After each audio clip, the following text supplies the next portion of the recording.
নজর রাখছে যে ভোটার তালিকায় বেনিয়ম কিন্তু প্রকাশ্যে আসছে, ভোটার লিস্টে নানা কারচুপির অভিযোগ। আর এ নিয়ে সরব তৃণমূল কংগ্রেস। ময়দানে নামলো নির্বাচন কমিশন, দিল ব্যাখ্যা, আর তা নিয়ে শুরু হলো নতুন করে বিতর্ক।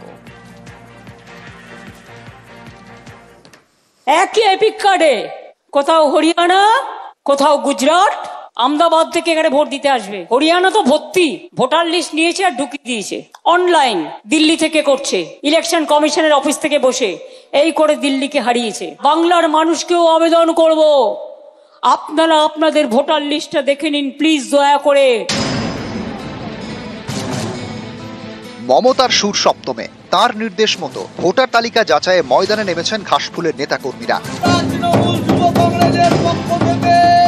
আপনাদের বাড়ি বাড়ি আপনাদের ভোটার কার্ড আমরা চেক করে দেব, আপনারা সকলেই আমাদের এই ক্যাম্পে আসুন।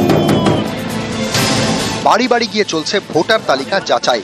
এই পরিস্থিতিতে ময়দানে নামলো নির্বাচন কমিশন। তারা জানিয়েছে একাধিক ভোটারের একই এপিক নাম্বার থাকতে পারে, কিন্তু বিধানসভা কেন্দ্র এবং পোলিং বুথ আলাদা হয়।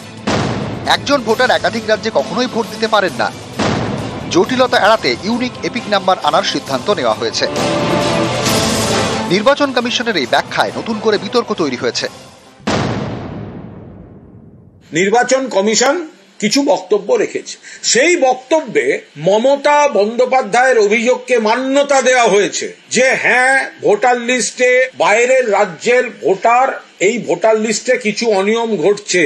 তার কোনো সদুত্তর নেই ওখানে যে কেন এটা হলো। একটা হাই লেভেল তদন্ত প্রয়োজন। ইলেকশন কমিশনকে আমরা বিশ্বাস করছি না। ওনারা এখন সব ফাঁস হয়ে গেছে বলে ড্যামেজ কন্ট্রোলে নেমে কি বলছেন কি করবেন আলাদা। ঝড়ের বেগে লাইনে ভোট দিতে আসছে, তো তখন কে কার ডেমোগ্রাফি বিচার করতে যাবে। এই প্রসঙ্গে নির্বাচন কমিশন যে যুক্তি দিয়েছেন সেই যুক্তিটা কিন্তু খুব দুর্বল। যে যুক্তি খাড়া করছেন যে বুথ দেখতে হবে, পার্ট দেখতে হবে, কনস্টিটিউয়েন্সি দেখতে হবে, ভোটের সময় এইসব কেউ দেখে না। এর বিপদ হচ্ছে যে ভবিষ্যতে আগামী দিনে বিজেপি এবং এরা তো বলবে এনআরসি করো, সিএ করো, গুরুত্বপূর্ণ ডকুমেন্ট তারা করবেন ভোটার লিস্টটা। তখন সেই বেচারা সাধারণ মানুষ তিনি বিপদে পড়ে যাবেন। তাকে বলা হবে তুমি কি করো এপিক নাম্বার পেলে। এই সমস্ত চক্রান্ত চলছে।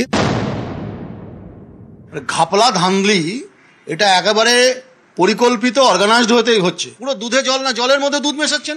নির্বাচন কমিশন পক্ষপাত দুষ্ট কাজকর্ম করছেন, এটা আমরা বারবার বলছি। এখন ঝামেলা পড়ে গেছে, ধরা পড়ে গেছে, এখন শাক দিয়ে মাছ রাখছে, কিন্তু শাক দিয়ে মাছ রাখা যাবে না।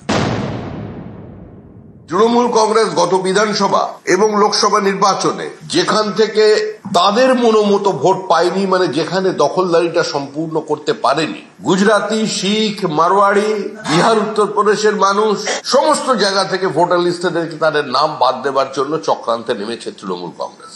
এক দুর্নীতিগ্রস্ত দল আরেকটি দুর্নীতিকে সমর্থন করবার জন্য যারা দিল্লি গিয়েছিলেন, মানুষের দ্বারা প্রত্যাখ্যান পেয়ে গেল, সেটা থেকে তৃণমূল কংগ্রেস আজকে আতঙ্কিত হয়েছে। তারা বুঝতে পেরেছে যে যাবার সময় এসে গেছে, তার জন্য এই নতুন নাটক প্রস্তাবিত করেছে। নিউজ 18 বাংলা।